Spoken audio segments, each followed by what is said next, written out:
আপনার রান্নাঘরে এমন কিছু পানীয় খাবার রয়েছে যেটা আপনার ডায়াবেটিসকে নিয়ন্ত্রণ করতে সাহায্য করে। আমার মনে হচ্ছে গ্রিন টি।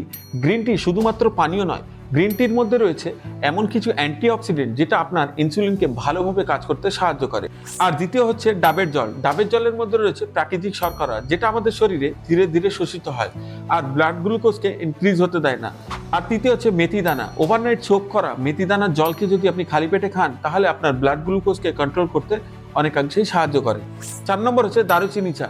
দারুচিনি শুধুমাত্র আমাদের টেস্টকে এনহ্যান্স করে না, এর মধ্যে এমন কিছু অ্যান্টিঅক্সিডেন্ট আছে যেটা আমাদের ডায়াবেটিসকে নিয়ন্ত্রণ করতে আর আমাদের ইনসুলিনকে ভালোভাবে কাজ করতে সাহায্য করে। ডাক্তার দেবজ্যোতি সিংহ একজন বিখ্যাত এন্ডোক্রিনোলজিস্ট, ইনি বলছেন যে এই পানীয়গুলো শুধুমাত্র ডায়াবেটিসকে নিয়ন্ত্রণ করে না, আমাদের শরীরে সার্বিক স্বাস্থ্য উন্নত করতে সাহায্য করে।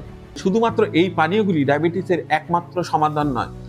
সঠিক খাদ্যাভ্যাস, ঠিকঠাক এক্সারসাইজ বা ব্যায়াম করুন আর ডাক্তারের পরামর্শ অনুযায়ী চলুন।